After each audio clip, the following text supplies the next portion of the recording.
AG ನ್ಯೂಸ್ಗೆ ಸ್ವಾಗತ. ಬೆಳಗಾವಿ ಜಿಲ್ಲೆ ರಾಮದುರ್ಗ ತಾಲೂಕಿನ ಸಾಮಾಜಿಕ ಹಾಗೂ ರೈಲು ಹೋರಾಟಗಾರರು ಹಾಗೂ ನ್ಯಾಷನಲ್ ಹ್ಯೂಮನ್ ರೈಟ್ಸ್ನ ರಾಜ್ಯಾಧ್ಯಕ್ಷರು ಆದ ಶ್ರೀ ಬಿಯು ಬೈರಗದಾರ್ ಅವರು ರಾಮದುರ್ಗ ಪಟ್ಟಣಕ್ಕೆ ನೂತನ ರೈಲು ಮಾರ್ಗ ನಿರ್ಮಿಸುವಂತೆ ಸಾಕಷ್ಟು ಬಾರಿ ಸರ್ಕಾರಕ್ಕೆ ಮನವಿಯನ್ನ ಸಲ್ಲಿಸಿ ಪ್ರತಿಭಟನೆ ಮಾಡುತ್ತಾ ಬಂದಿದ್ದಾರೆ.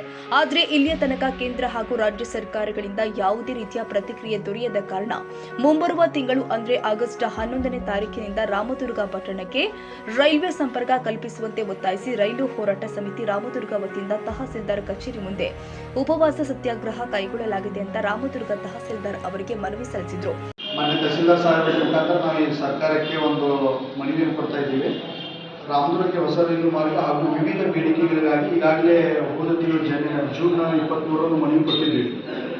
ಮನವಿ ಮುಖಾಂತರ ನಾವು ನಮ್ಮ ಬೇಡಿಕೆಗಳನ್ನು ಈಡೇರಿಸಲಿದ್ದರೆ ಉಪವಾಸ ಸತ್ಯಾಗ್ರಹ ಕೊಡ್ತೀವಿ ಅಂತ ನಾವು ಸರ್ಕಾರಕ್ಕೆ, ಕೇಂದ್ರ ಸರ್ಕಾರ, ರಾಜ್ಯ ಸರ್ಕಾರಕ್ಕೆ ಮನವಿ ಕೊಟ್ಟಿದ್ದೀವಿ. ಅದರ ಪ್ರಕಾರ ಒಂದು ಶಾರ್ಟ್ಕಟ್ ನಾವು ಓದಿ ಹೇಳ್ತೇವೆ.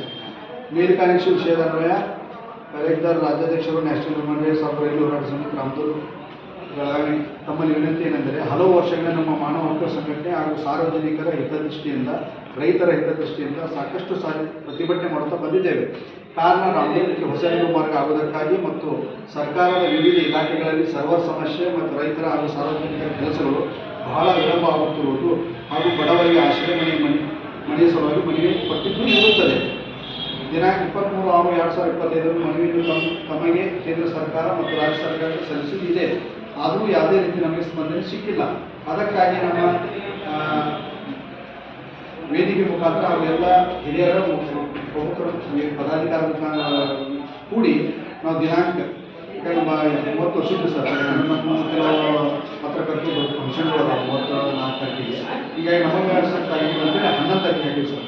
11/8/2025 ನಾವು ಎಲ್ಲ ಸಂಘಟನೆಗಳು ಕೂಡಿ, ನಮ್ಮ ಪದಾಧಿಕಾರಿಗಳು ಕೂಡಿ ಉಪವಾಸ ಸತ್ಯಾಗ್ರಹ ತಮ್ಮ ಆಫೀಸಿನ ಎದುರಿಗೆ ಕಂಡಾಲ ಹಾಕಿ ಕುಂದರುವಾಗ ಅದು ಮನವಿ ಸಲ್ಲಿಸ್ತೇವೆ. ಇದಕ್ಕೆ ನಮ್ಗೆ ಅನುಮತಿ ಕೊಡಬೇಕು. ಇದು ನಾವು ಲೆಟರ್ ಕೊಡಾಗ್ತೀವಿ ಸರ್. ನಮ್ಮ ಸಾಹೇಬರಿಗೆ ಹೇಳಿ ನಮ್ಮ ನ್ಯಾಯಾಲಯಕ್ಕೆ ಕಳಿಸ್ಬೇಕು.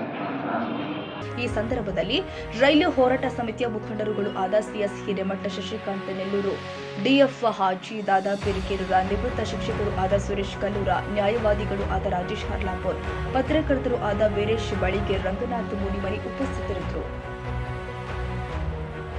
ಕನ್ನಡಿಗರ ಮೆಚ್ಚಿನ ನಿಮ್ಮ ಎಜೆ 24/7 ನ್ಯೂಸ್ ಕನ್ನಡ ವಾಹಿನಿ ಇದೀಗ ಟಿವಿಯಲ್ಲಿ ಲಭ್ಯ.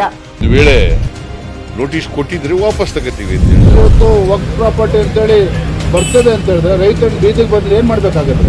ಯಾರು ವೋಟ್ ಹಾಕಿಲ್ಲ ಅಂದ್ರೆ ಗ್ಯಾರಂಟಿನೆಲ್ಲ ಸ್ಟಾಪ್ ಮಾಡ್ಬಿಡ್ತೀವಿ.